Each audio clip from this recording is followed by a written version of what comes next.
So I am quickly trying to assemble all of our. I'm trying to do something I haven't been able to do.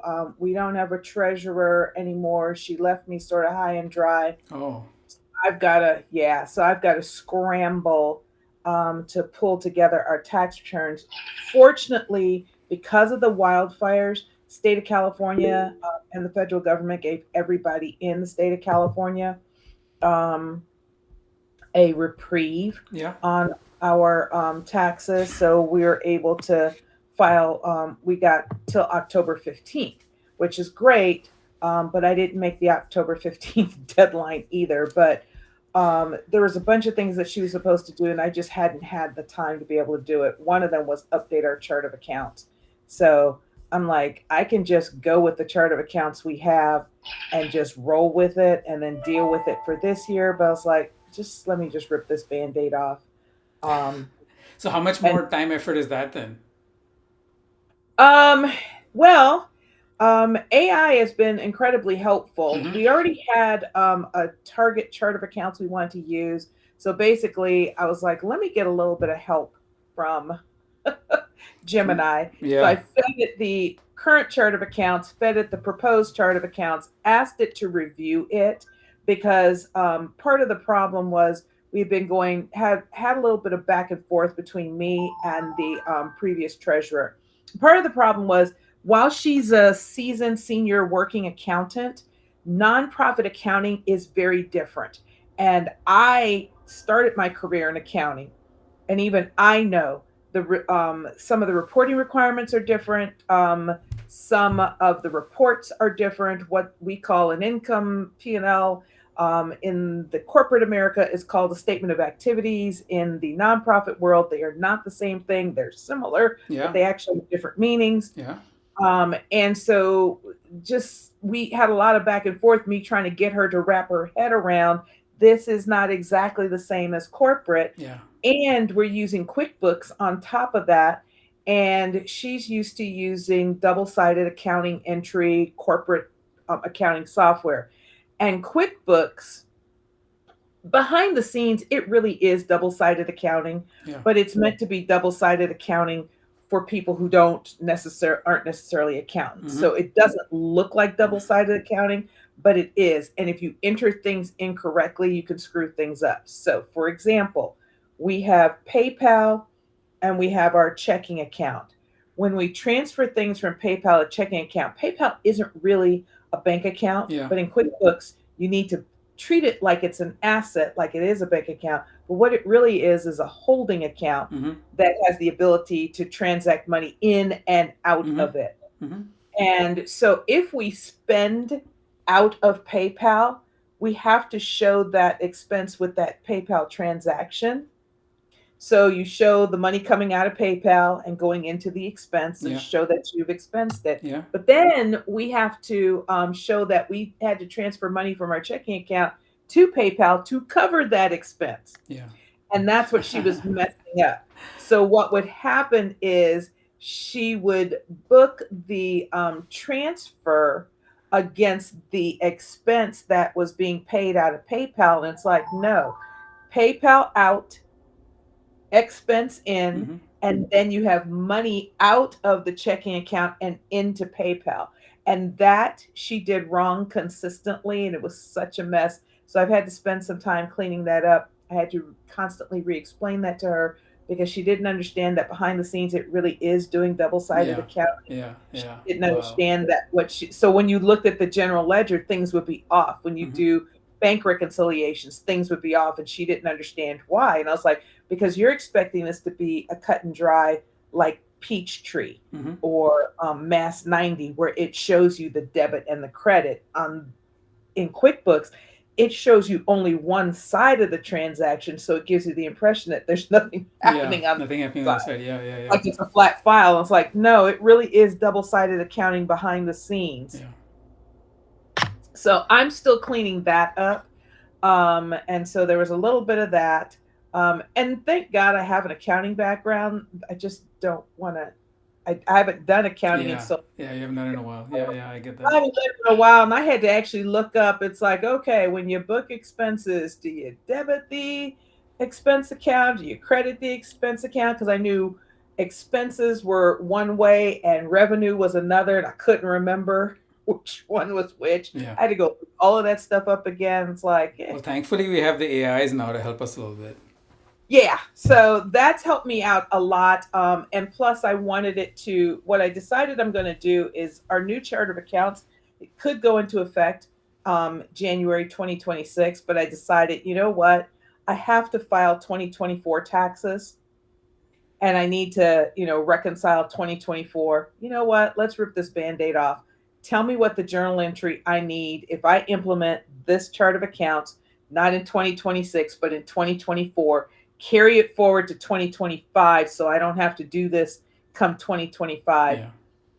And then tell me what the giant journal entry is I need to do to out of old accounts into new accounts so I can start 2024 from the new accounting, Yeah.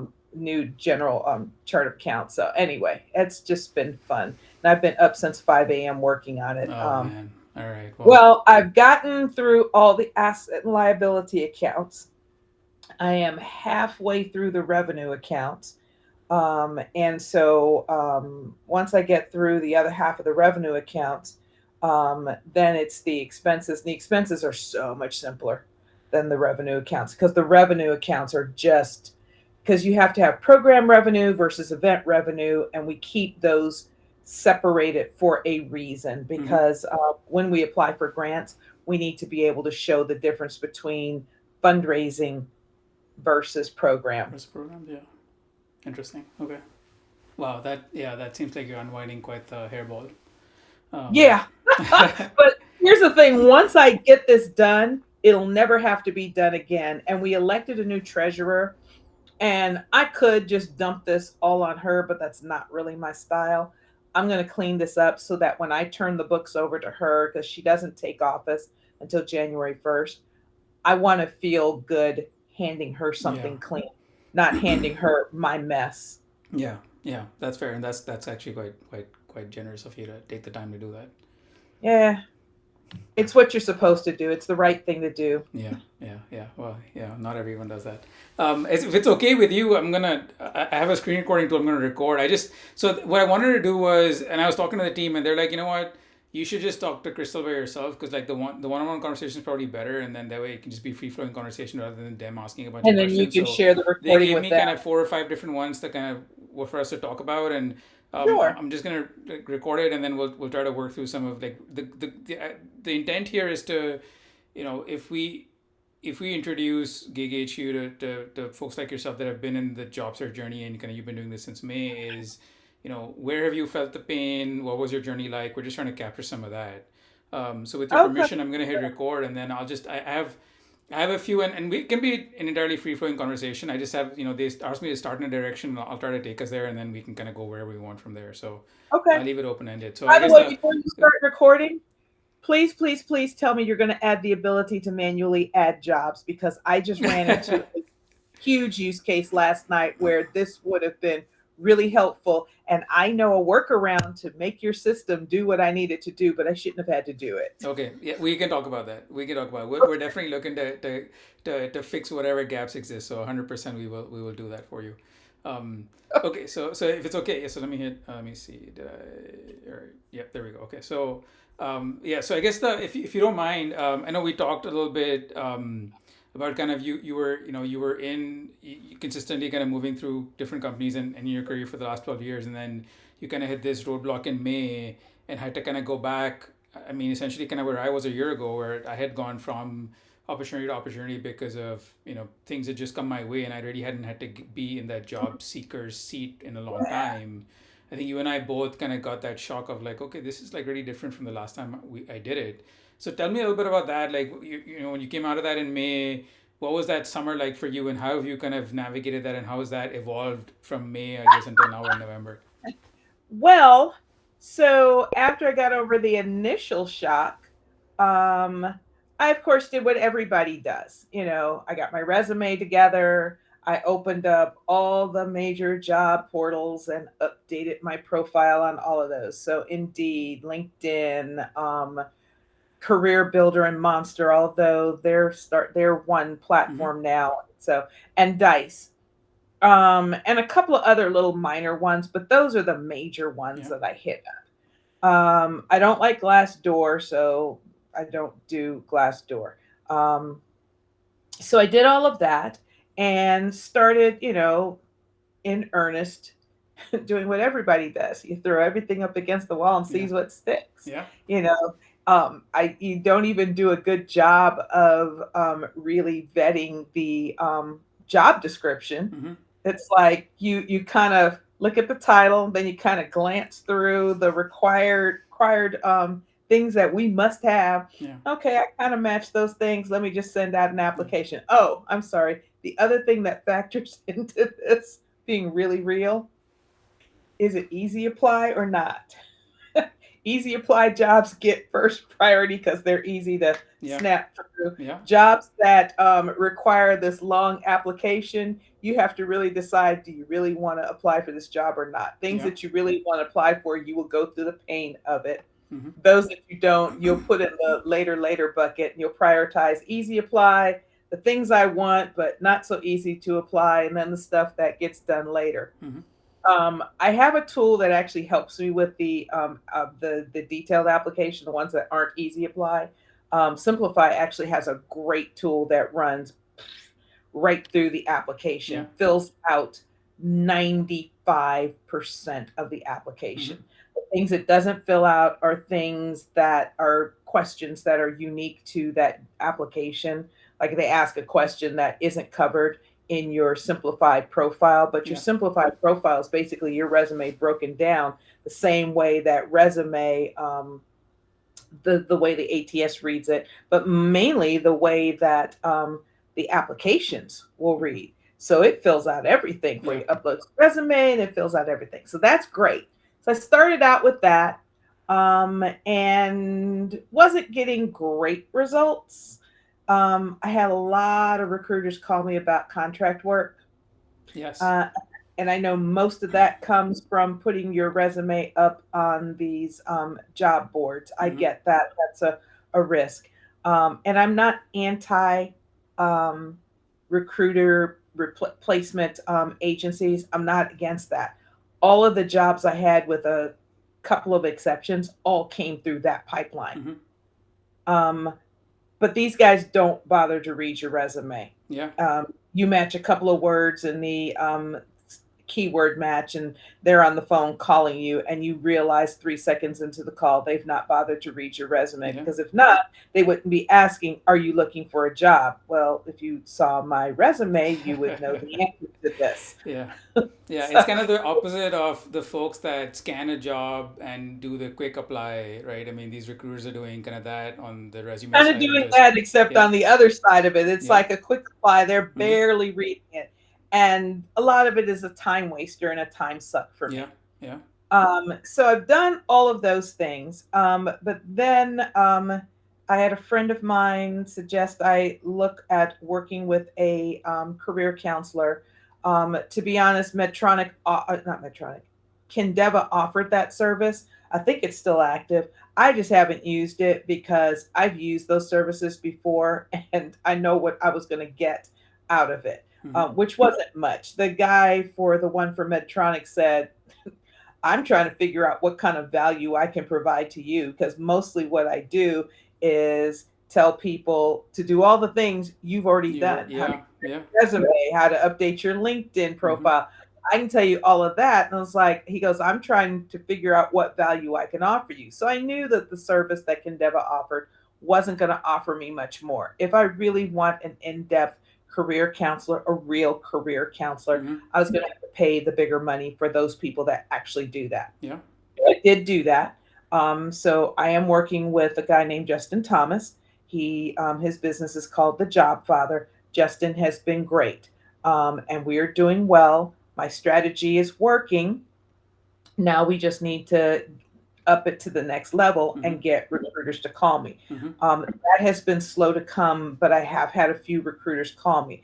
In some respects, I'm okay with that yeah, because I'd really rather have a small quality group of people call me mm-hmm, than have the masses like the recruiters that are yeah, calling in mass. And yeah, they're not really aligned, whatever.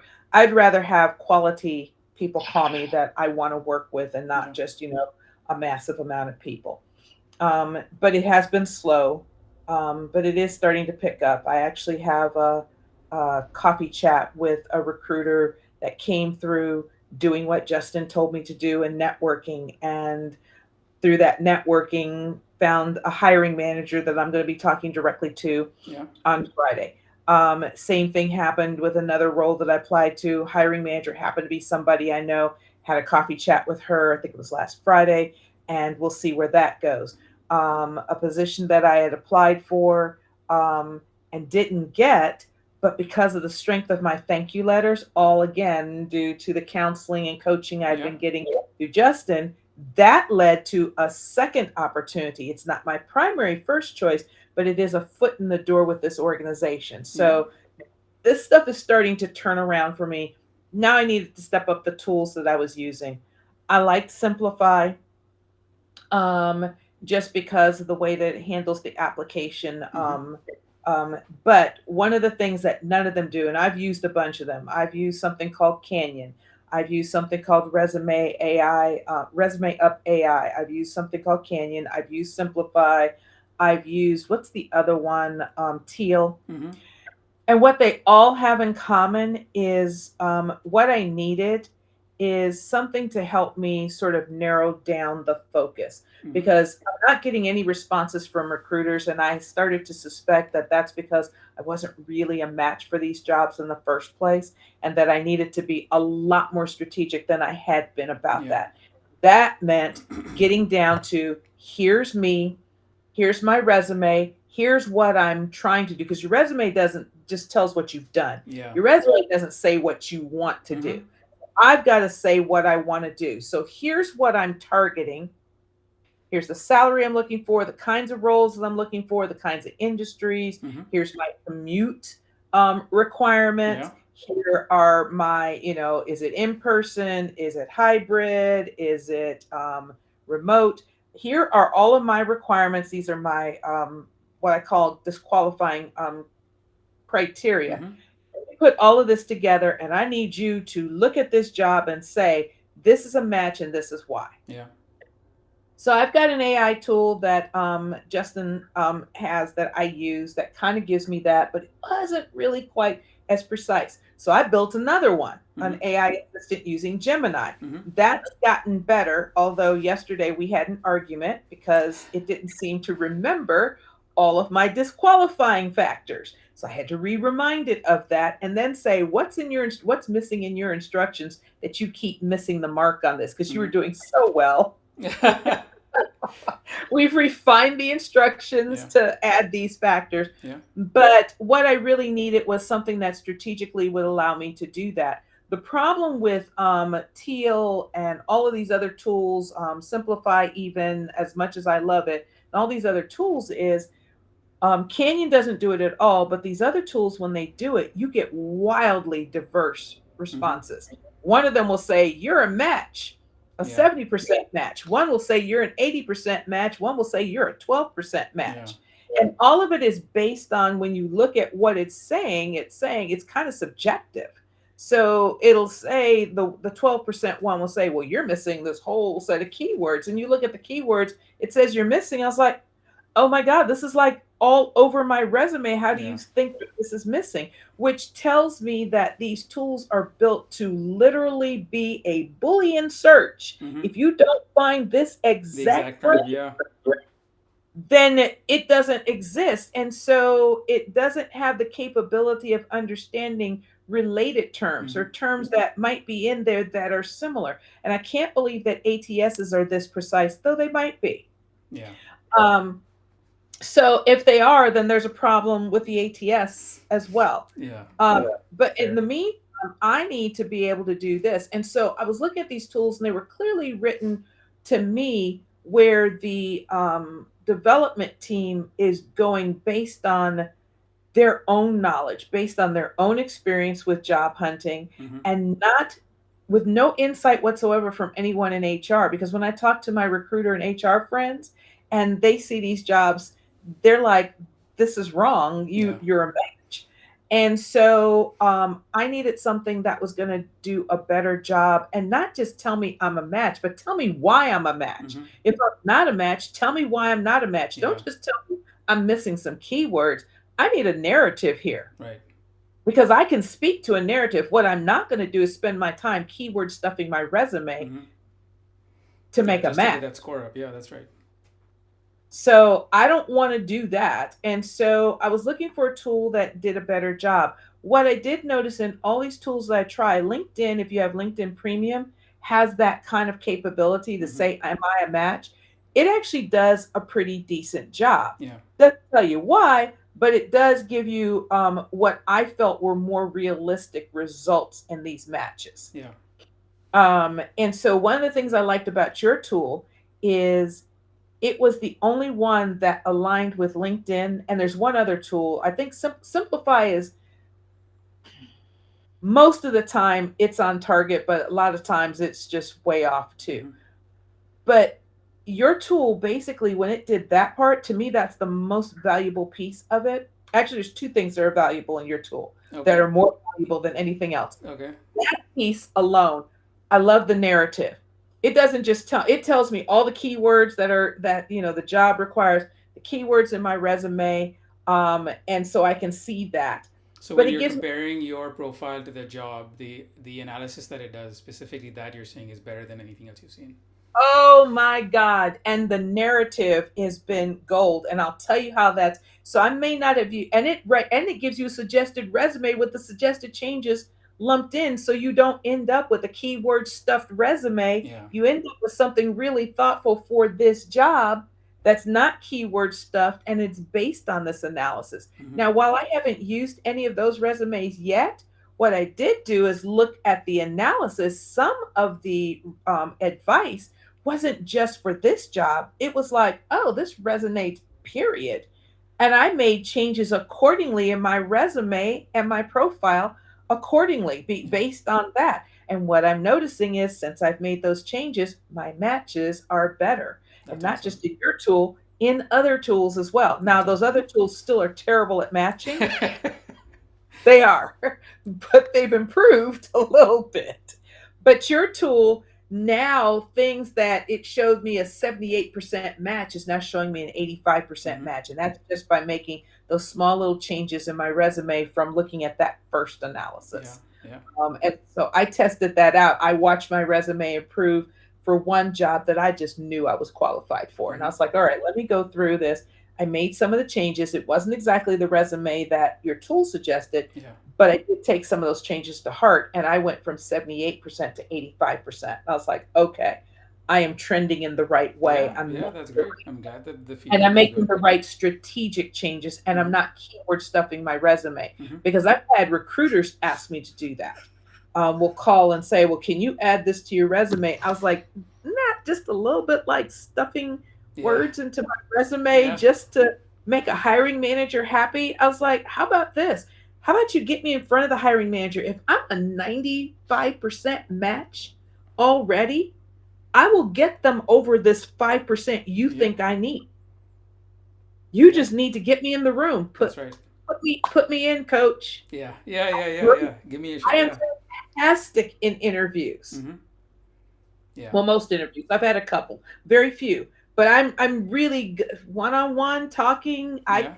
No, I've got yeah, I think a lot of it is just getting that first conversation. I think that's important. Actually, I did have a question. So you mentioned the um, comparing yourself to kind of I guess what on ATS forms they have knockout questions and having your plan, right? So you want to basically apply to whether it's hybrid in person, whether it's a certain distance from where you are, other criteria. Now I know you have kind of the gem that you built that does all of that. And you and I talked a little bit last time that we're working on the career compass, which we want to incorporate into the analysis. So that should be coming here in later this month. But I guess if you were to go back to May, or even maybe you talk to someone in the AHF group, the Accountably Hopeful Fridays group, and you're kind of sharing with them as, hey, get beyond just the job description and the resume.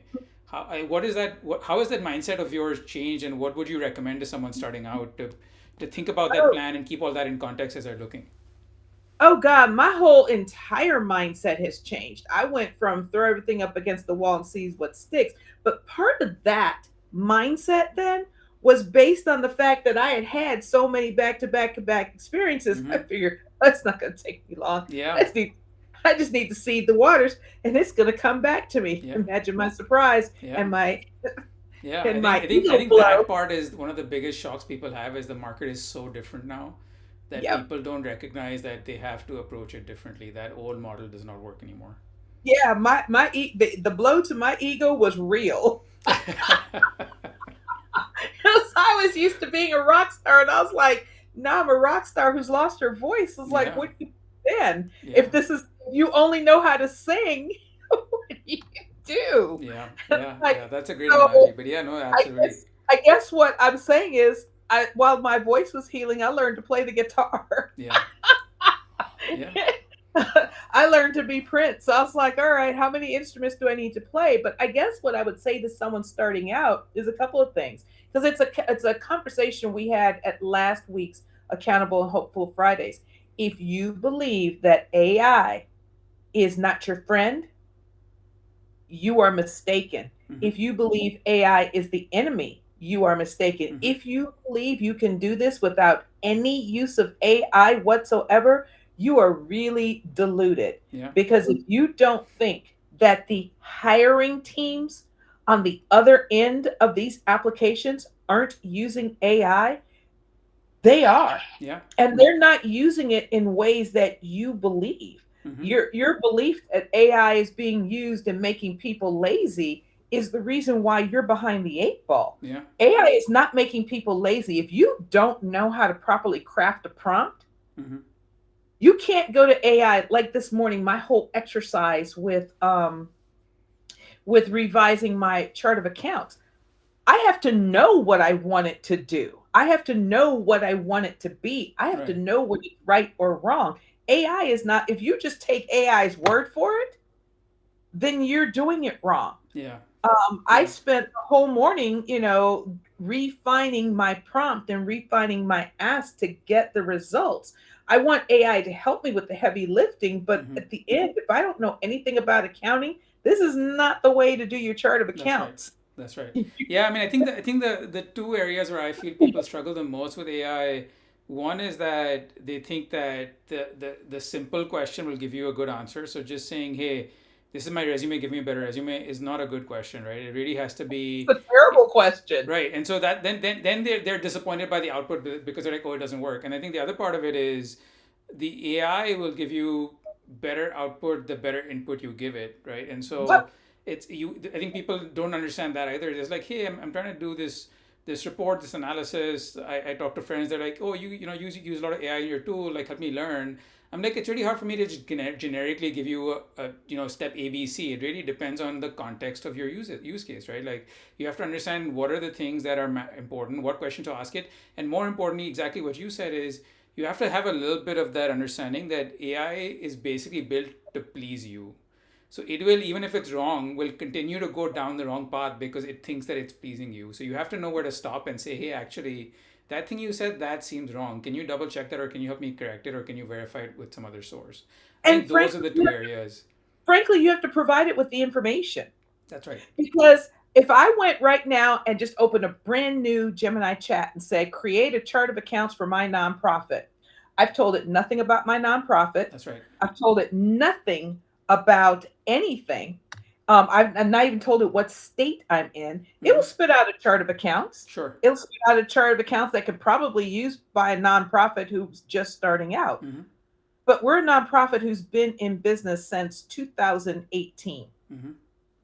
And we already have a number of programs in place. I have to tell it that.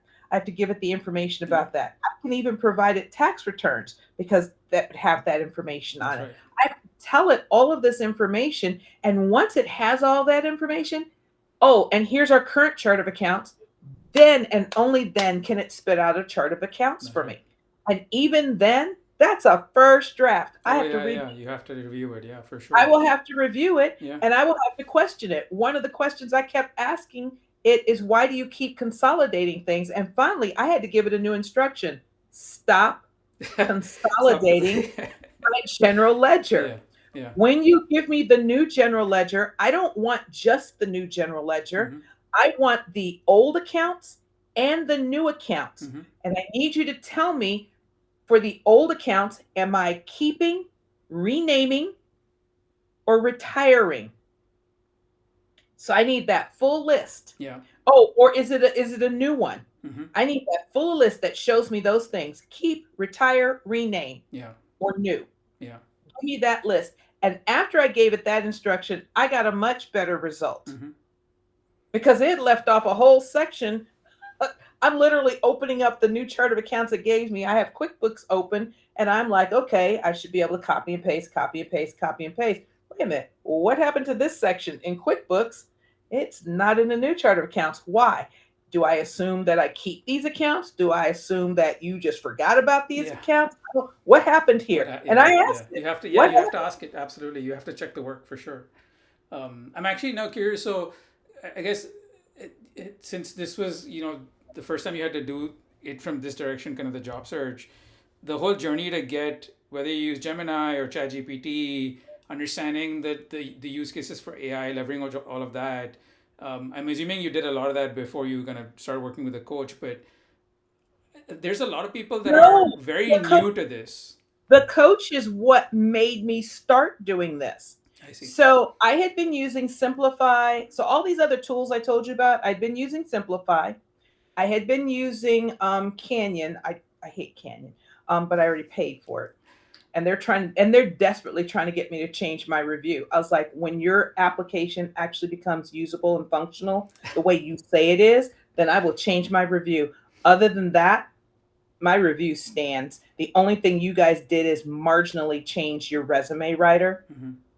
I'll acknowledge that in my review. I'll update it to say that. But the rest of this, I stand by it. It doesn't work. Your auto apply flat out doesn't do anything. It sits there like, I don't know what to do. It doesn't do Yeah. anything. Not at all. It's like you're the only thing that works is if I want to add something to the tracker, that works consistently every single time. Yeah. It ain't right. It ain't doesn't work great. Mm-hmm. Like when I add it to the tracker, you should ask, am I saving this job or did I apply to this Mm-hmm. job? Because your auto apply doesn't work, it doesn't know. It So it doesn't know just that. Yeah, assumes that that's right. I'm just saving it. Yeah. So yeah, that doesn't work. Um, so I had been using those tools before. What sparked this is when I started working with the career coach, and he gave me his custom GPT. And I started working with his custom GPT, and I was like, wow, this is really cool. And so I had a whole long, half day long conversation with this tool just to teach it about me. Yeah. And I was like, wow, this is impressive. But then I kept running into the Chat GPT paywall. Mm-hmm. So we'd be in the middle of a good Yeah. conversation. And And it's like, it hey, was come back in an hour. yeah, come back in. At first, it started out an hour. Now it's like a 4 hour block. Yeah, So they're getting more I aggressive.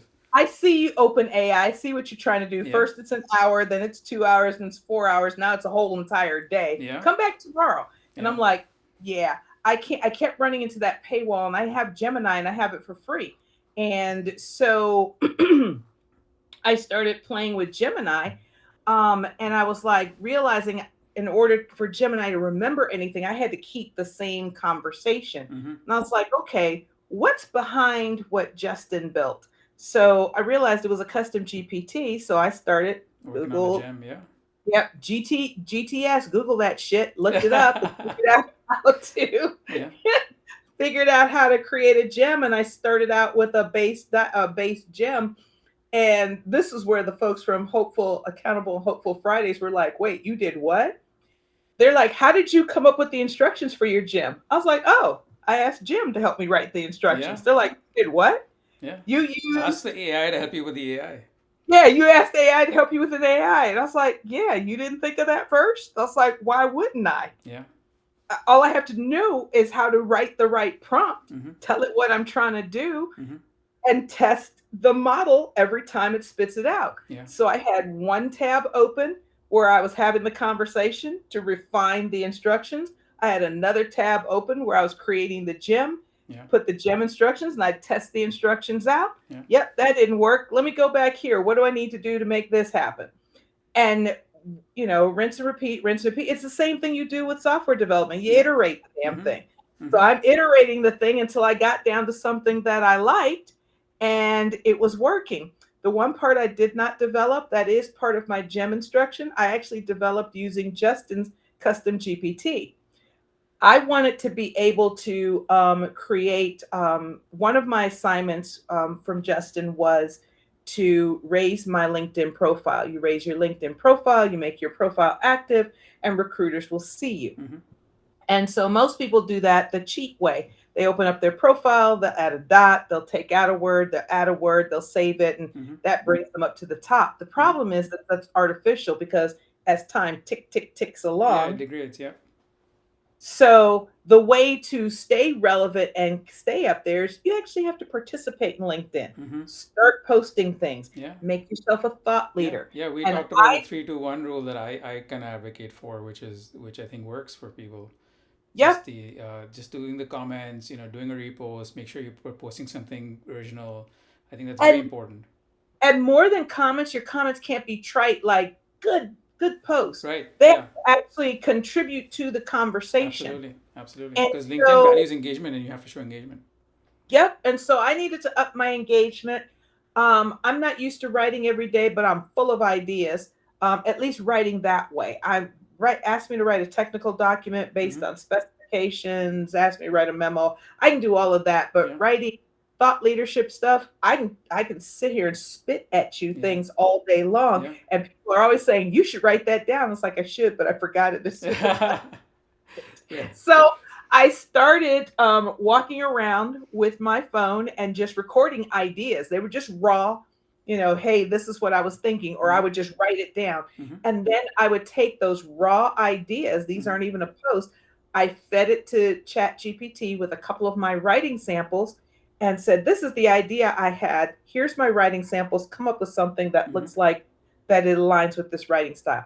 And it spit out a couple of things. I made some edits. I started using those to post things on LinkedIn. Then I Mm-hmm. was like, using a tool called Lego. Lego is a social media platform management tool that is meant just for LinkedIn. Mm-hmm. It will do some of the AI stuff, but I was just using it as a way to manage my LinkedIn posting schedule. Mm-hmm. LinkedIn will let you schedule posts, but then it's really a pain in the ass to go see what you've got scheduled and to move Yes. things around. Yes.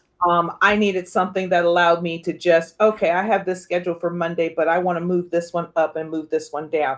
So it allowed me to do that. Mm-hmm. But it also gives me analytics. LinkedIn gives you analytics, but they're really high level. This gave me deep dive analytics, told me which posts were working, which ones were, Mm-hmm. where my comments were effective. And it just really helped me to hone and refine, do more of this, less of this, Yeah. kinds of posts. And so it was helping me refine my strategy, my thought leadership strategy. So Mm-hmm. I'm doing all of that. But then it suggested, if you include images, your posts with images seem to be doing a little bit better. Yeah. I was like, Yeah. okay, I'm not a graphic artist. I don't do graphics, but I have a Canva account. Just because you have Canva doesn't mean you can create graphics. Well, Canva has a new AI tool. Yeah. I fed in my entire post and said, hey, create a graphic that goes with this post. Mm-hmm. And Canva did that, except I started to notice the bias that is implicitly built into most AI. It's Yeah. not meant for brown people. Yeah. And so what Canva was spitting back was images where the primary character was always a, wait for it, white man. Not a woman, a white man. Yeah. Yeah. So Yeah. Yeah. if it did include, if I told it, well, I need an African American, modify this so that the primary subject is African American, and it would do that, Mm-hmm. but it always looked like an angry black woman. Yeah. That's so, that's not why, right. why does she look mad? Wow. Everyone, she just looked angry. I Yeah. was like, no, I don't want that either. And so I went back to Justin's custom GPT. I don't know why I went there and not Gemini, but I think I was already having a conversation Mm-hmm. with it. So I asked it, help me write a prompt guide for um, The Canvas AI. Canva Yeah. so that I get better images. And so we went through, and now I have an entire prompt guide document. Mm-hmm. And I fed that into, and so I was like, okay, using this prompt guide, here's the post. Give me the prompt that I need to go with this post.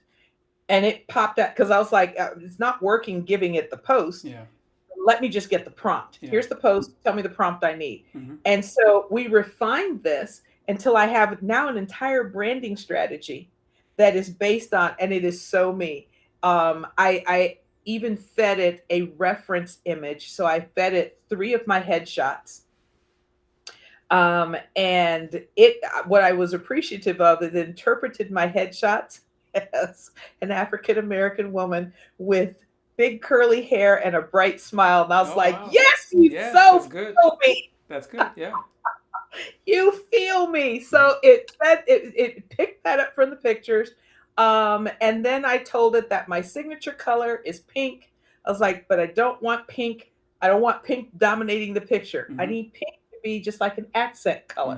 Mm-hmm. Mm-hmm. So that we have a little bit of my personality in there, and they don't need to look like me. We're not trying to make them look like me, Yeah. but they need to be composites of me. Yeah. Yeah.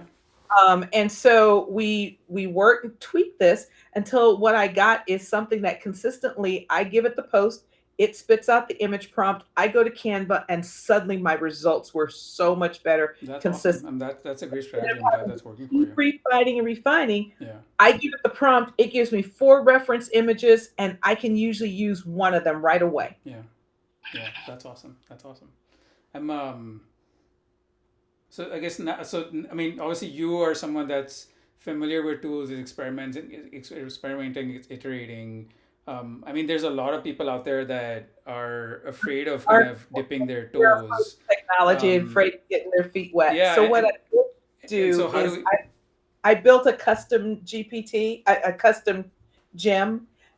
So based on my own experience with my own custom gem, people asked me to share that with them. I was like, I could, but right now it is fully customized Mm-hmm, to just me. mm-hmm, mm-hmm, My job search, mm-hmm. my entire strategy for my job search is baked into this gem, and I can't give it to someone as is. But what I did was I went back to Gemini and said, "Hey, help me build a generic gem I that see. other people can use that's similar to this gem." Yeah. And what I did was I spit out, it's basically a whole toolkit. So it's the Gemini instructions, along with several reference documents that my Gemini instructions refer to. They're not based on me. Mm-hmm, They're good documents based on good practices for mm-hmm, job search. mm-hmm, So professional business strategies mm-hmm. and all of that. So I got that from the internet, from good resources, Yeah. Yeah. HR professionals who, Yeah. speak to that, plus conversations I had with HR professionals that I Mm-hmm, know. So I've created there's a library of 6 reference documents, plus your resume and your LinkedIn profile. You pop all of that in, and then the last thing you have to do is there's a document that walks you through how to create the instruction document that gets attached to this gem that creates your branding profile. I That's see. the thing that creates your images and creates your image prompts for not just I'm using it for Canva. I genericized it so it could be used in any AI tool that will create images. So if you want to use it in Claude, or if you wanted to use it in whatever, Mm-hmm. if it creates images, it should generate an image prompt that you'll be able to use in any text to image tool. I see. Okay. Awesome. So I've already experimented with that, and it's not quite turnkey. Mm-hmm.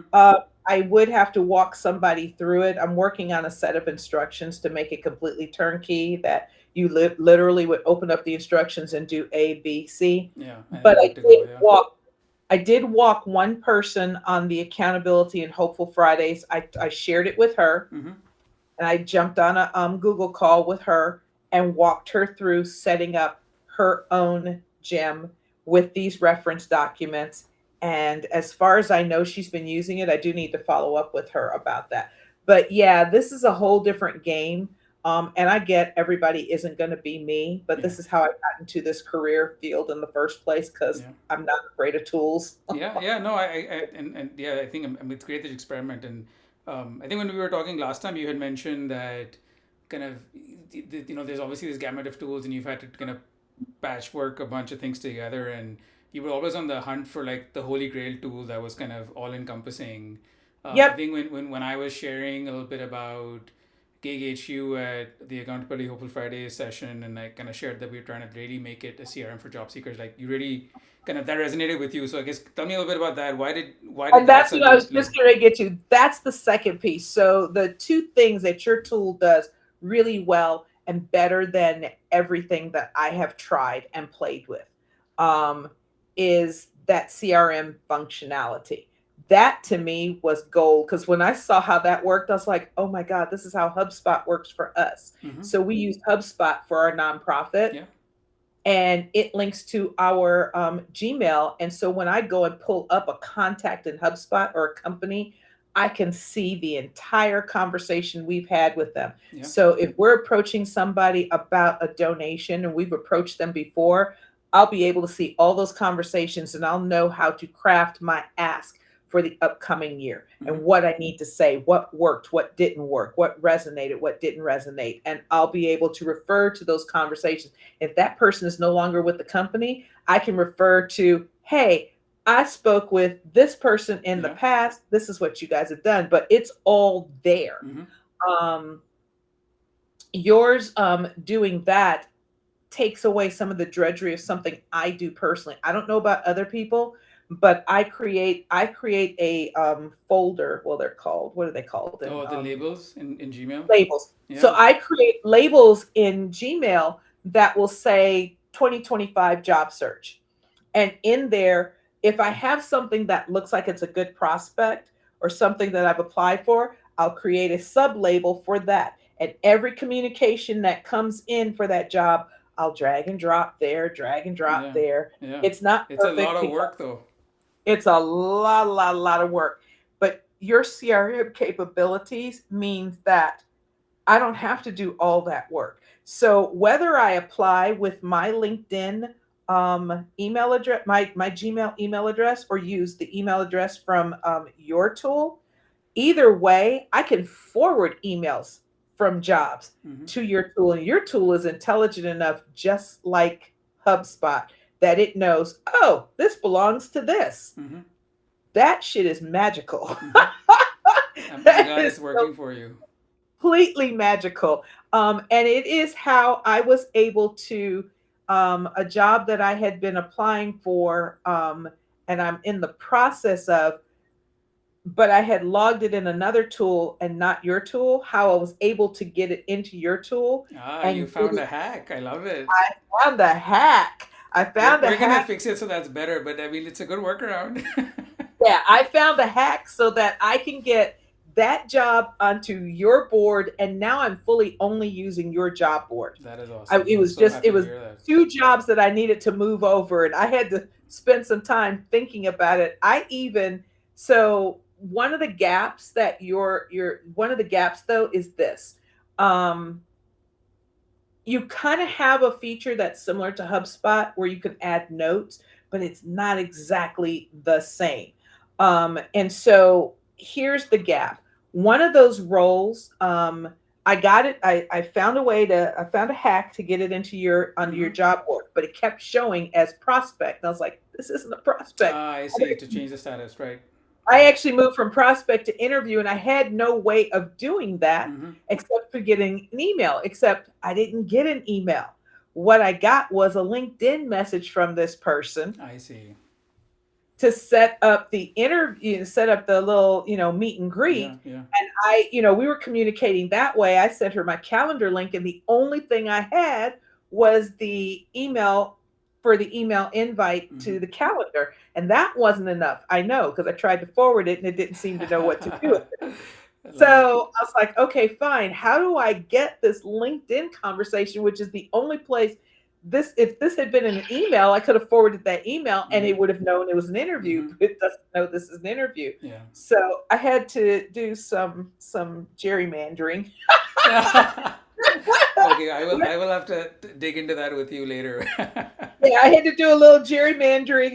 And that was a lot of work to copy and paste out a LinkedIn conversation, turn it into something I knew your tool would interpret Hmm. as an email conversation. And from that email conversation would know A, match this to that job, and B, advance the status to interviewing. Yeah, yeah, So it yeah. took We a we we'll, while. we'll definitely make it so that the individual can manipulate those. I think we were just trying to put more guardrails in early on just to see how people are using it and some of that. But I think there's definitely folks like yourself that will be power users that I should have need the to ability to.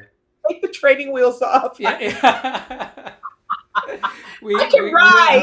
absolutely work on it. Absolutely work on it. I'm curious though. I think I sent you the link for the career compass to generate that plan. Did you try that?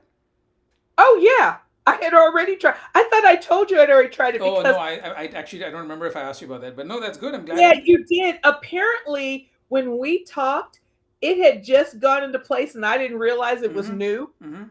So I updated it, and that's when I updated it, I also decided to get creative with how to get my additional experience in there, Yeah. because it's not necessarily. So what it is I have a section on my resume called additional work experience. Mm-hmm. I don't want to detail that out. It's really only in there to show the breadth of my experience Mm-hmm. and the breadth of the industries I have worked in. Mm-hmm. And mostly because I only have one entertainment job left on my resume.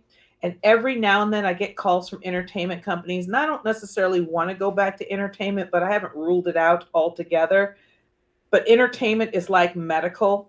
They want to know that you've had that experience. I need to show them that I've worked for not just small companies. I worked for Rhino Records. I worked for MGM. Yeah. I worked for Disney. I need to show those experiences on there in addition to deluxe. So it shows a breadth of experience across a variety parts of the Mm-hmm. entertainment industry. Mm-hmm. So I work the back of the house. I work the front of the house. I work music, movie, entertainment, excuse me, movies and motion pictures, but I don't necessarily want to detail those.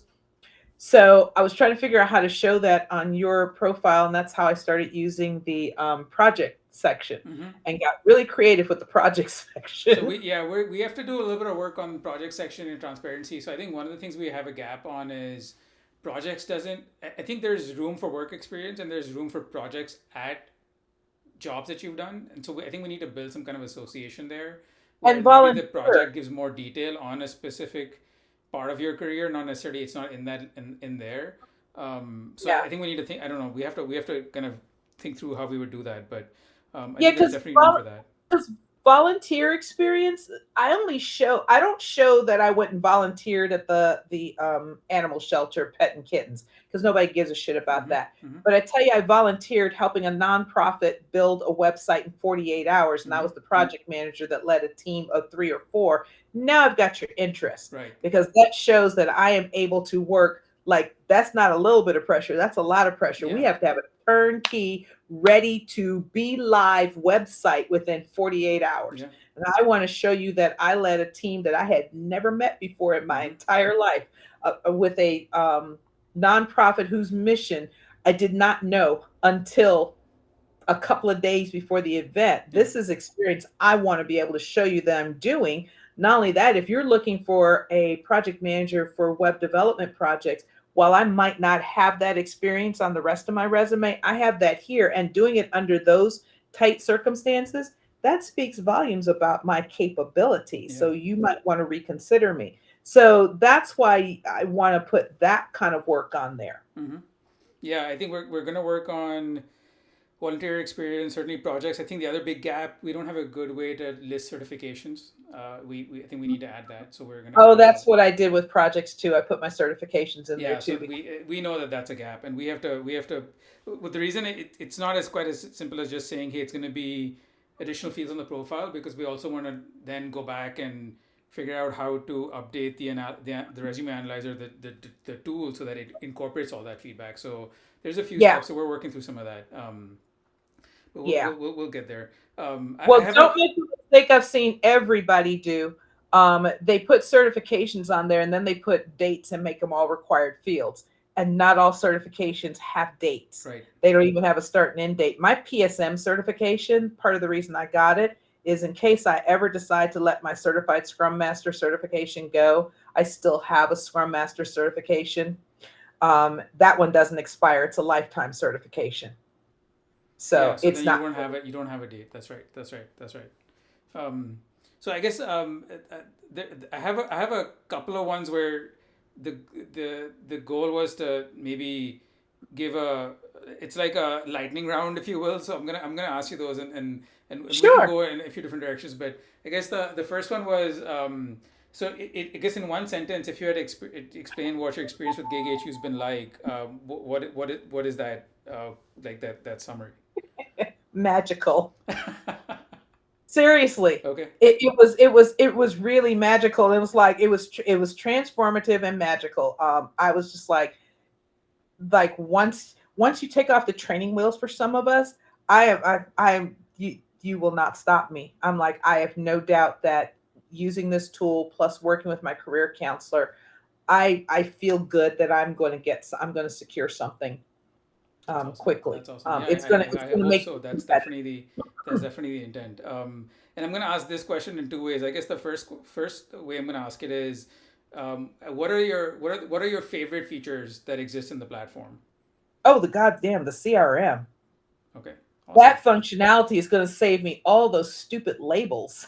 I'm just going to get the email and forward it out. If I'm going to either start using the your tool's email address or forward it to it. But yeah, the CRM. That's awesome. That's awesome. Yeah, and I know that you're also a big fan of the analysis tool and some of the other functionality. So that's good. Yeah, But no, yeah, I think at its core, we really want to double down on, hey, it's a sales tool, right? And the getting a job is selling yourself. And so we're trying it's to enable selling that. yourself and being able to go through and not have to mine through emails, but go through and say, okay, if I get a call from God, why am I forgetting his name? If I get a call from Medtronic, I can go through and look, okay, these are the communications we've had so far. This is Yeah, the resume I sent out to them. Okay, let's go. yeah. And now they're calling for this, let's go.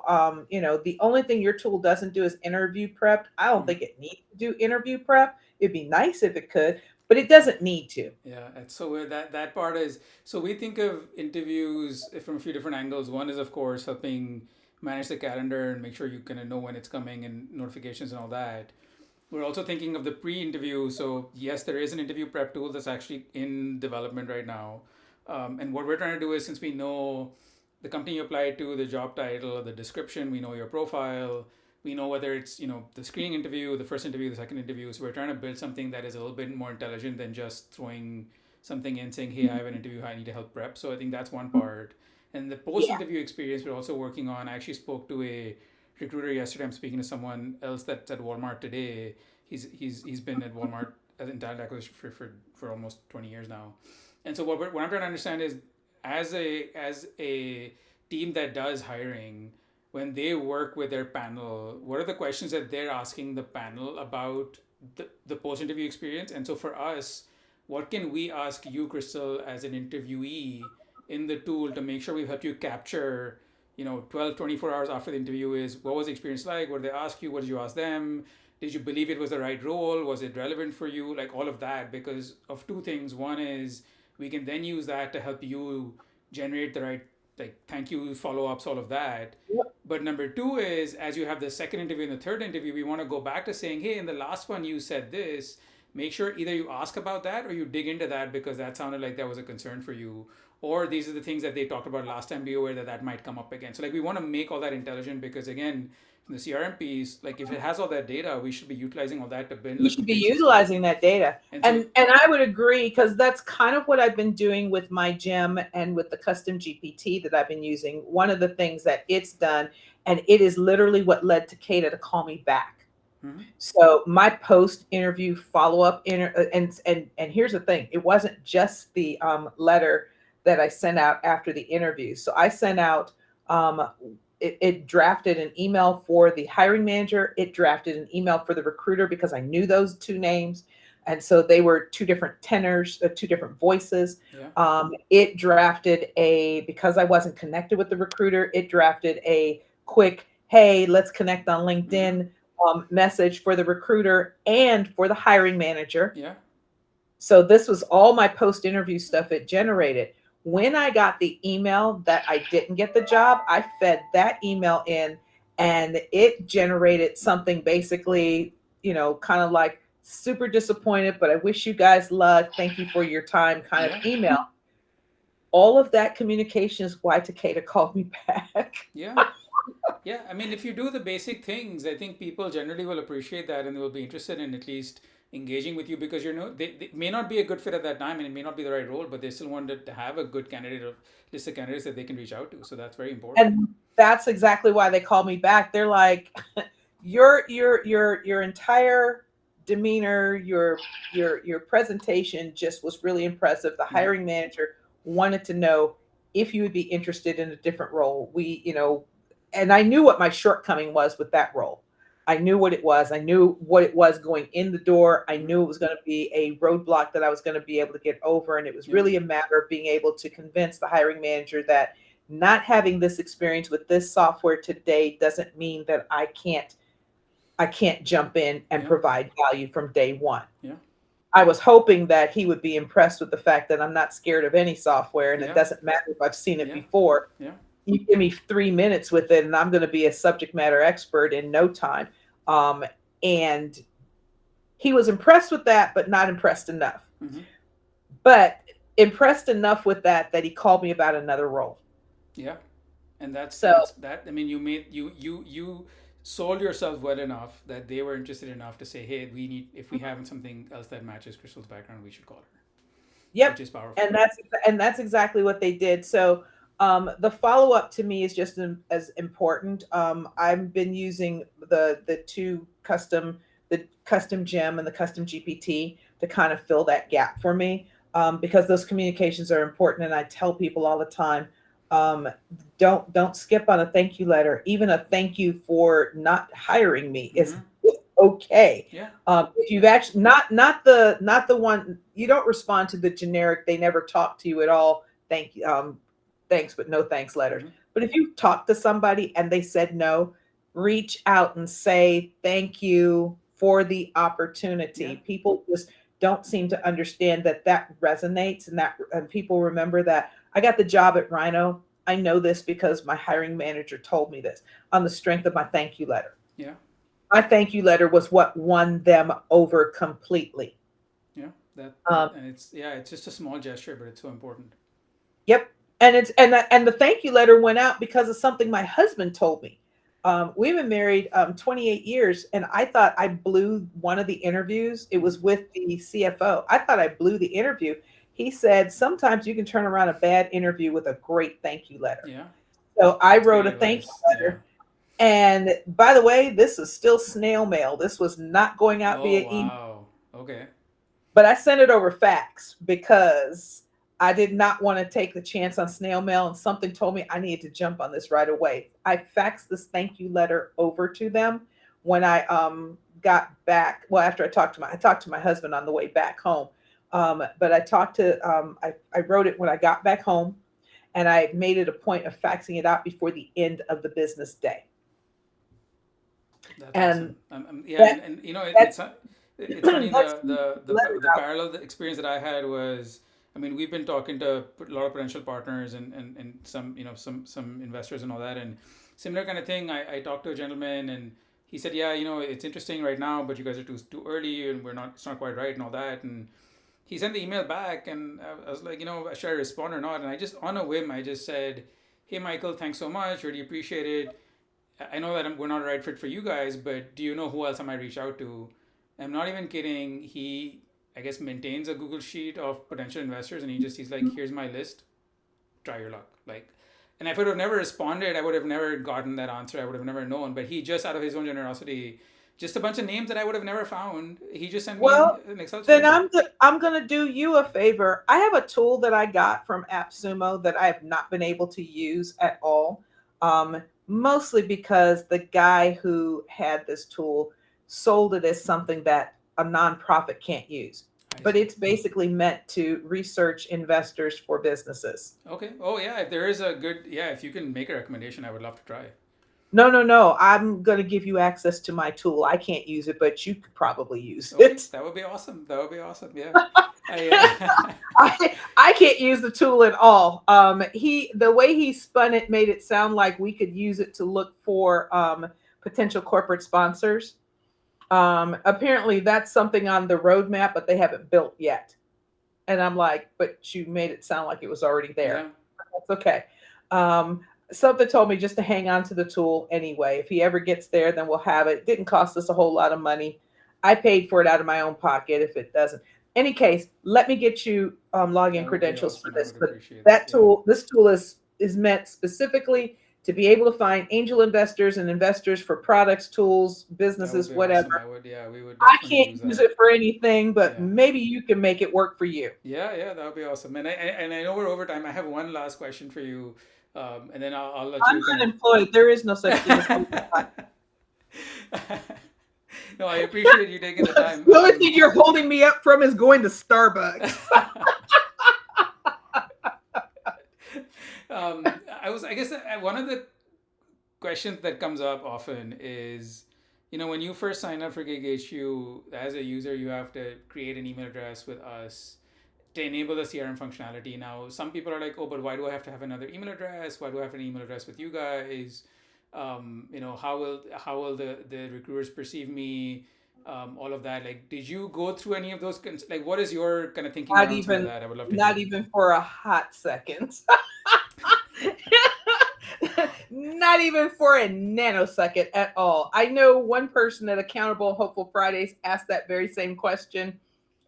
She's one of those people that is very AI wary. Mm-hmm. And and so my perspective may be that I've never been afraid of technology. So now I'm giving my age away a little bit, but I was talking to one of the folks from Hopeful and Accountable Fridays, and we were talking about how AI has been around a lot longer than people, not generative AI, but Yeah, AI yeah. has been around Oh, a whole absolutely. lot longer Decades, than yeah. people realize. And when people say, "Oh, I don't want AI, I don't want AI," I'm like, "Do you have a smartphone?" That's the first question I always ask them. Yeah. Yes. iPhone or Android? They're like, iPhone. Have you ever used Siri? Yes. AI. Yeah. Next. Yeah. Yeah. You've been carrying it around for 10 years in your Got pocket. GPS in your car? Yeah.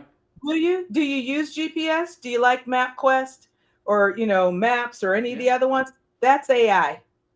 Hate to break it to you. If you've got a home security system, Yeah. full of AI there. And if you have a smart car, if you have a Yeah. car If you have an that electric car, I mean, it's all if entirely you have AI. an electric car, hell, not even electric cars. My husband works for diesel power worked for diesel power before they folded the magazine. Now he works for Hot Rod. He used to get cars from the manufacturers that would come in. They were all diesel cars and they were, first impressions cars. Write some ink about our car. Mm-hmm. The one that fascinated the crap out of me was this Mercedes SUV. I'm not a big Mercedes fan, but I was fascinated with this vehicle because I couldn't understand how the damn cameras seemed to know like things that it couldn't possibly Yeah. Yeah. know. Yeah. I was like, how do you know this? It's like it's looking at the top of the vehicle. It's Mm-hmm. like there's no camera up there. Yeah. How do you know what's up there? Yeah. It was just fascinating. And that's all AI Mm-hmm. driven. Mm-hmm. That is absolutely all AI driven. If you have any of the Chevy Silverado trucks with the towing package, that camera system Yeah. was built by a black engineer that I met. That is nothing but machine learning and Mm-hmm. AI Mm-hmm. driven. That thing with a 25-foot enclosed trailer can see a 360 view around your trailer. Yeah. I won't back up our truck and trailer because my husband does it with just mirrors. Yeah. Yeah. That It's takes not skills. Yeah. even it's not even this mirror, it's just the mirrors on Yeah. the side. Yeah. He can back that truck up and park it on a dime. Mm-hmm. I couldn't do that at all with this camera system. I could and I did because I went to a Chevy Drive event and they wanted to show off this camera system. Yeah. I drove the damn truck. I actually backed up the truck with a 25-foot enclose and parked it right on top of a On a line. cone Yeah. Yeah. I'm sure. Yeah. and did not hit the cone perfectly on the line and perfectly here. And all of that was all done with AI. It's a Mm-hmm. 360 camera system that is like amazing. So I didn't have that concern about your email address at all. I know what throws people off. It's the .ai at the Mm-hmm. end. So they assume that employers are going to think you've sent out an AI generated resume. Yeah.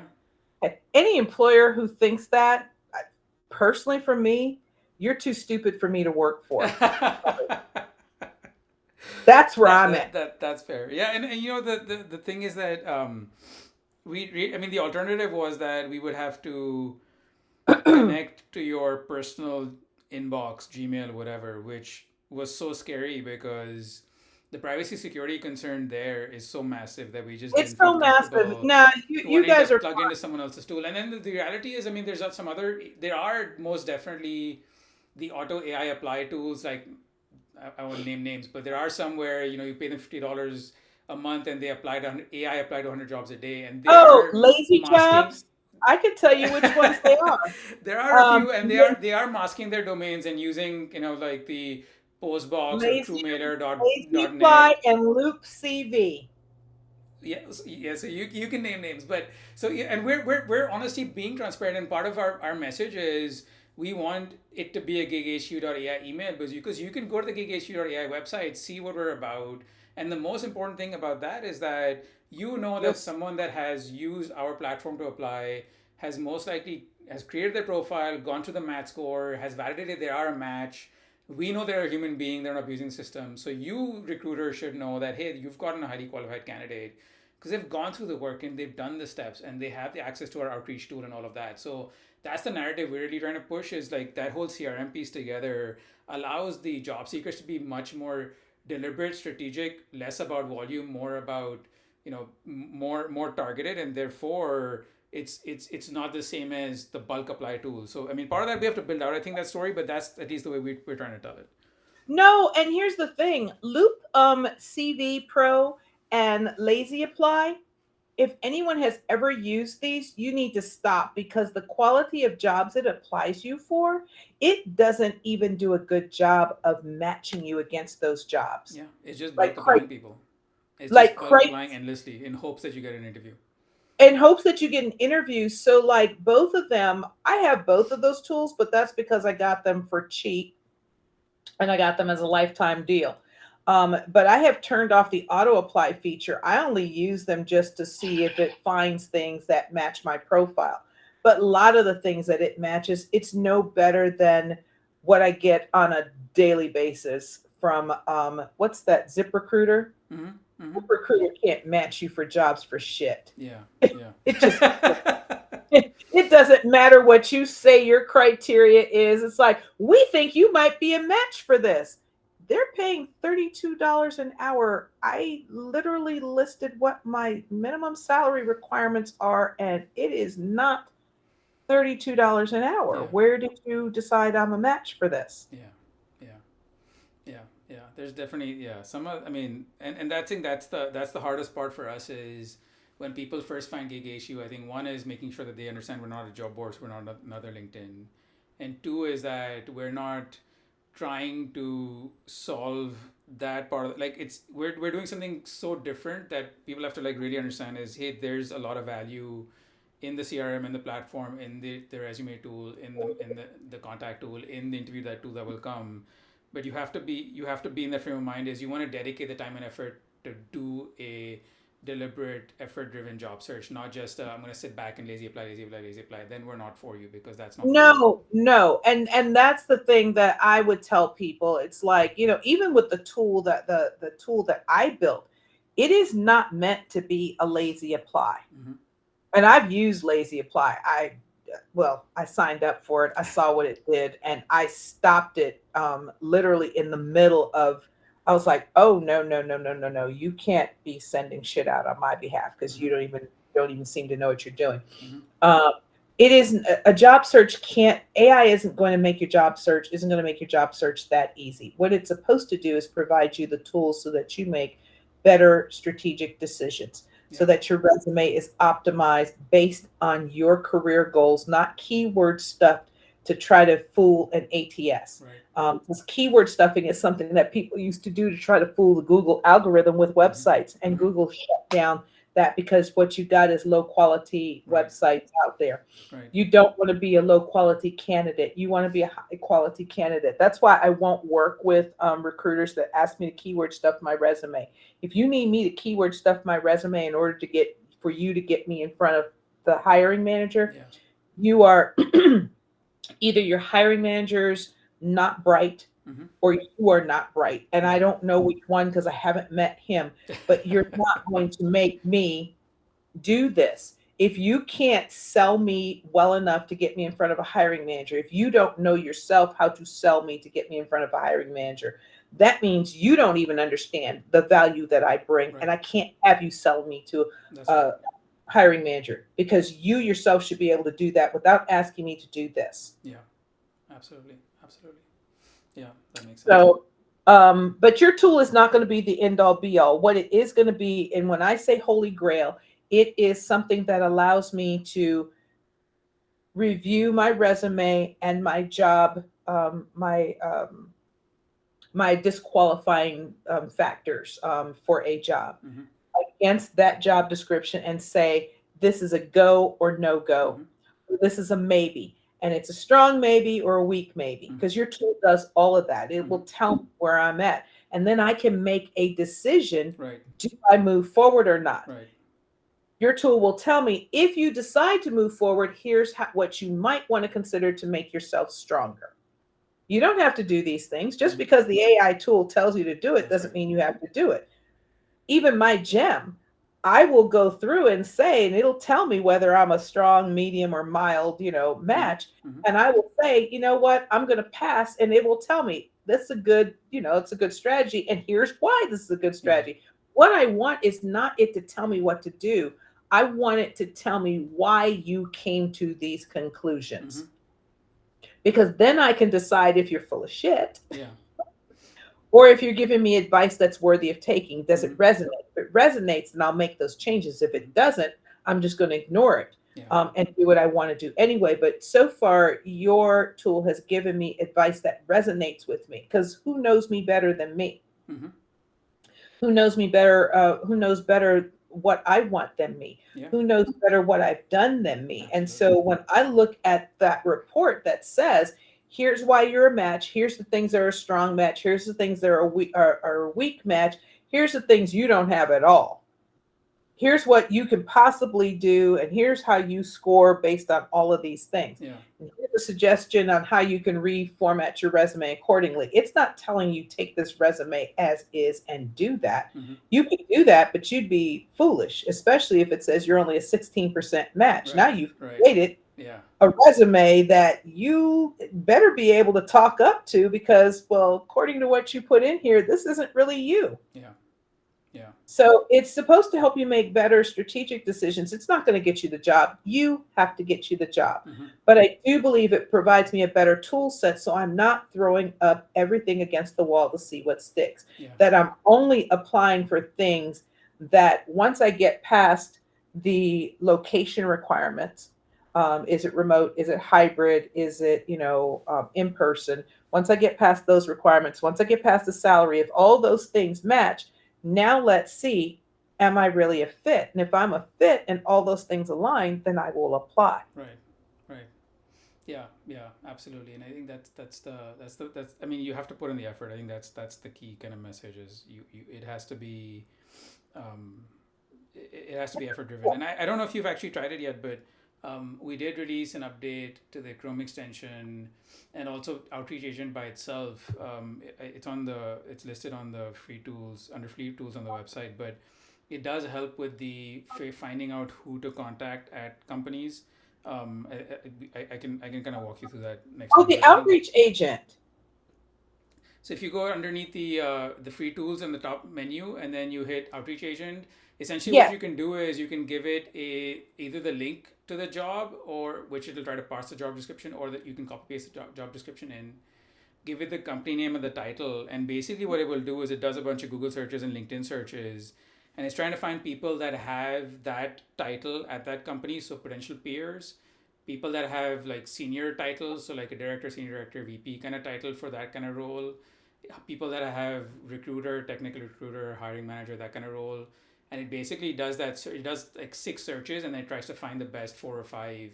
And it also gives you a little bit of a blurb on why it picked each person. And right now it's linking to their LinkedIn profile. What we're trying to do is figure out, do we integrate with a Apollo or a Seamless or something to grab email addresses. But we're really trying to again do the, if you're using it as a CRM and you've either prospected a job or you've applied, how do we help you, the candidate, nurture yourself by making sure you're establishing contact, talking to people. Right. Now, I don't, of course, recommend that you immediately find these people and start sending them connection requests, start messaging them. The goal should be, check out their profile if they're active, comment on something they've done. Try to get into the conversation and then try to get a Well, more direct line. even my career counselor doesn't recommend, just because you find out the name of the person, that unless someone has given you a direct, Refer, hey, yeah, right. yeah, a direct referral, you don't just reach out and say, hey, I don't know you from a can of paint. But please connect with me so I can harass you more. So I can harass you about this job I applied for because somebody told me that networking was the way to do it. It's like, this isn't how you network Yeah, at all. that's right. Networking, really successful networking, requires you have to have an in. Mm-hmm. You Mm-hmm.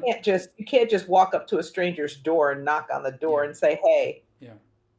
yeah, yeah. I mean, I think I try to remind people it's a similar thing that if you go to an in-person event, you're not going to walk up to just a random stranger and say, hey, I'm looking for a job.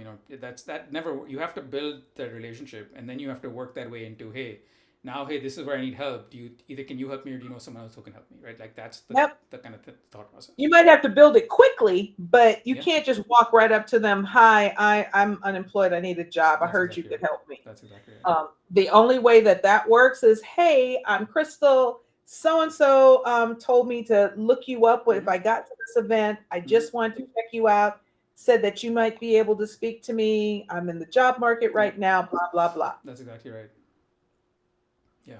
But I can't just walk up to that person and just introduce myself. Yeah, yeah. That's exactly right. I mean, it's so important, especially today. No, but thank you so much for taking the time. Honestly, this was awesome. I think that No, no, the no. goal. I'm in love with your tool. I really am. It's very, very, very useful, very insightful.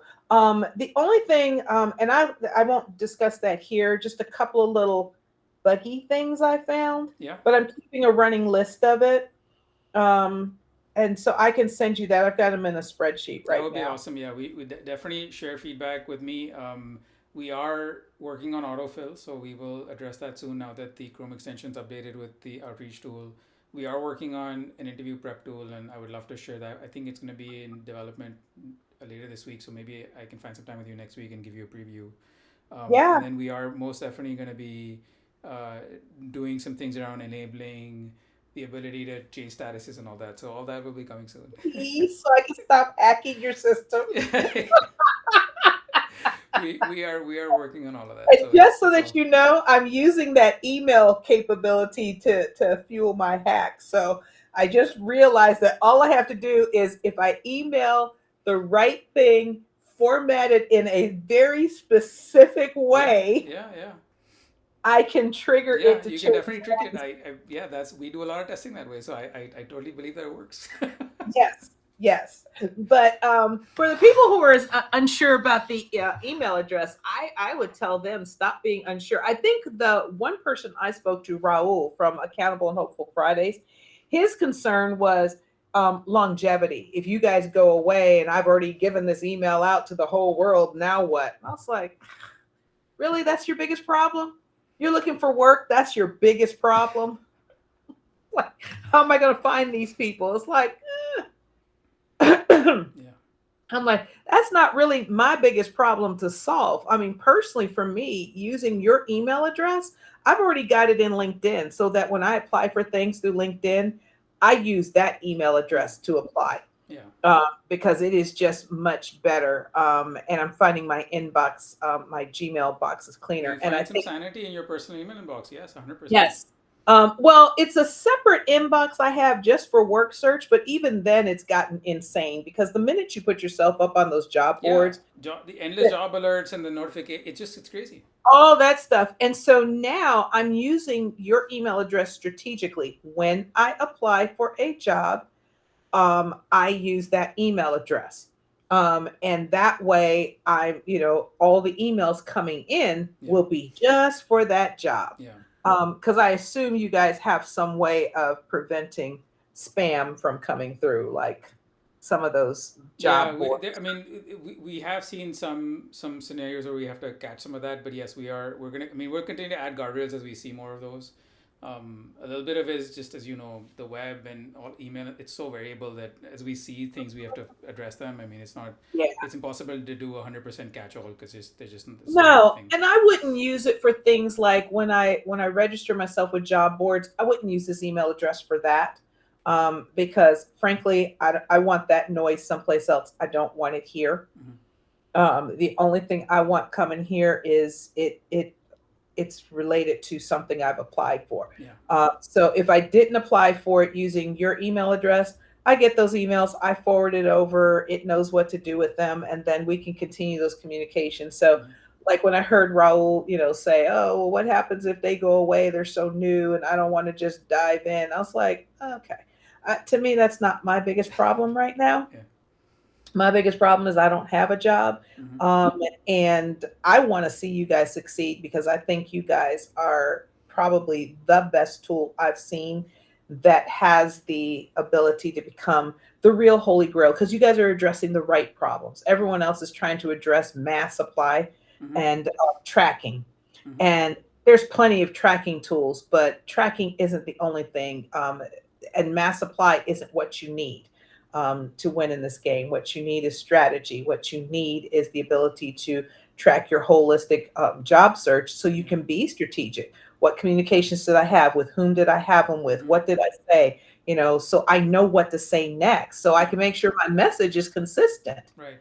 With one thing to one person, I need to make sure that message carries through. 100%, 100%. Yeah, and that's why the AI generated summary in the timeline is also one of the things we really wanted to spend time on. Is if you've had multiple exchanges with an organization, just can it tell you kind of the one or two sentence, hey, what has been the journey so far, and what is the next step that it's aware of, either follow up or interview or whatever. And so, yeah, we've really tried to kind of narrow that down. So I'm glad all that is resonating with you. That's awesome.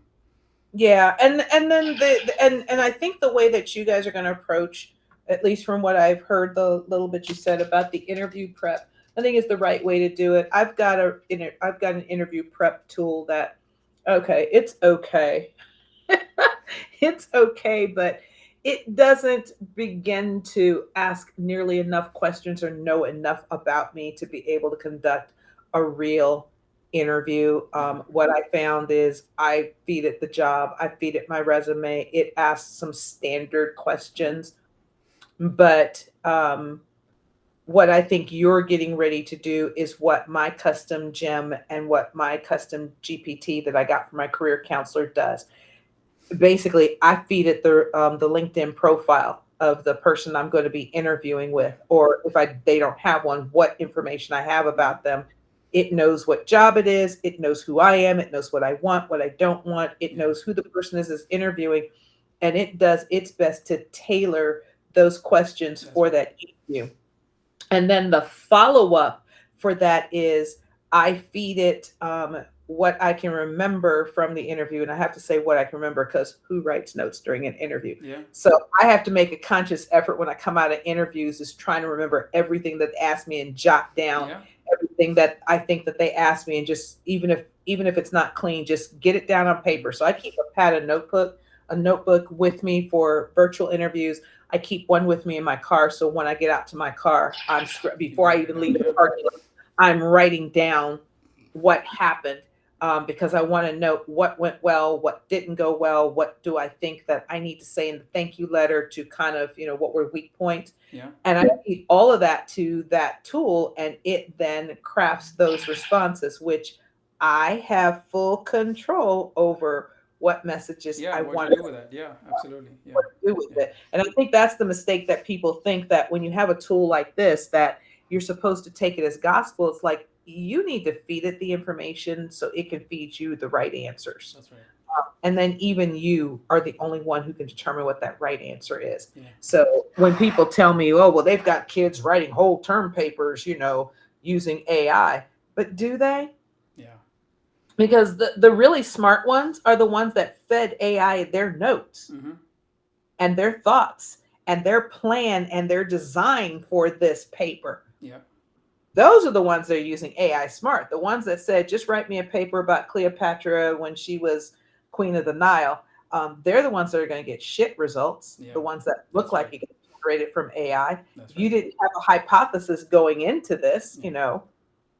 and you don't feed it that, you're going to get whatever it finds publicly available sources and spit that out. Yeah. Yeah. That's true. That's true. Yeah, absolutely right. No, but again, honestly, thank you so much for taking the time. This has been super Of course. helpful. Yeah, I mean, whatever, any thoughts, any feedback, feel free to please hit me up as we get through the interview prep tool and as we work on the allowing, updating statuses and all that. I'll definitely reach back out to get some feedback on that. But yeah, if you haven't yet tried Outreach Agent, I would love to hear your thoughts on that. So please do give it a kick in the tires and then let me know I how it works. will. I will, Yeah. because I've got some things coming up that I think I'll be able to make good use of them for immediately. Awesome, awesome. Yeah, and then Smart Prep right now, kind of on its own, is just the prototype. But yeah, we're building into the tool. I think you will like it because I think it's exactly doing all the things that you had said. So it'll be quite capable when it's ready. Yeah, it needs to be a partner. It's not going to do it for me. I've got to do Yep. the work. Right. Right. It just needs to be, I look at it as like my very, very smart MIT Harvard grad assistant. Yeah. Yeah. Yeah. Yeah. That's the idea. Yeah. Yep. And I will find that login for you for Oh that tool. yes, if you don't mind, yeah, if you can share No, that with me, not that'll at be all. awesome. I'm not using it and I can't get my money back for it. So somebody might as well be successful with it. Yeah. So if you're able to find investors out of this to blow you guys up, I'm all for it. Just Awesome. I remember appreciate to it. give me Yeah. some credit Yeah. Of for course. your The first person success that got us on that path. Yeah. Hundred and, percent. and maybe a job. Yeah. Yeah. I'm just going to throw my pitch out there now. Yeah, yeah. No, it was so funny when after I shared our last conversation with the team, they're like, "Man, if we had some money, we should just hire her." I'm like, "Yes, we 100% should. Like, we need to figure out if we can get our investment around, then yes, we should absolutely go back and talk to Crystal." I'm I would be in, by the way. I would, because this is so cool what you guys are doing. And it's like, I haven't been so excited about a tool in a really long time because everything is sort of same, same, same. And Hmm. so now that I've sort of figured out, oh, these are all the things you could do with AI, like really cool shit. And it's Hmm. like, I don't understand people who are like anti AI. It's like, which is why I got selected for my nonprofit. We did something, we called it digital empowerment. And so it was three parts to digital empowerment. It started out being about AI, and I conceptualized this thing AI in everyday use. But the idea was, I called it demystifying AI Hmm. Hmm. because I think too many people just have made AI a bad word without even understanding. And I say this constantly. If you are demonizing AI, I promise you I'm looking at a person who doesn't even begin to understand what AI is and Yeah. how it can be used. Yeah. If you're already demonizing it because Yeah. you've already decided that it's bad. Yeah. And this is cyclical. Actually, I wrote an article about this that is going to be, if it did get published, it will be published today. But this is not the first time when computers were introduced. People say it was the end of work as we know it. Then when PCs were introduced, people Yeah. said this is the end of the workplace as we know it. Then when web-based application and mobile application came in to replace client server applications, Yeah. developers were sure this is the end of the world as we know it. And now here comes AI, and we're seeing that same kind of Yeah. conversation. To me, to quote a James Brown song, it's an old conversation with a new groove. Yeah. It's not even an old conversation, it's the same damn Yeah. conversation. Yeah. Innovation is gonna happen, folks. You can not like it all you want, Yeah. but It's still coming. companies are Yeah. already. In fact, I shared something on my LinkedIn post. companies are already actively using AI in ways you're not thinking about. And I'm not talking about the hiring process. Yeah. They're using them in the retention process. Mm-hmm. Mm-hmm. They are already using it to determine your, to determine your value as an employee. Mm-hmm. Mm-hmm. Do you provide value? How do you provide value? So that whole idea of showing up as your authentic self, well, they're already using AI to interpret that Yeah, it's and true. determine whether or not you should stay or go. Yeah. So you now have to, if you're anti AI, I hate to break it to you. They're using it to hire you, they're using it to retain you. Yeah. Yeah.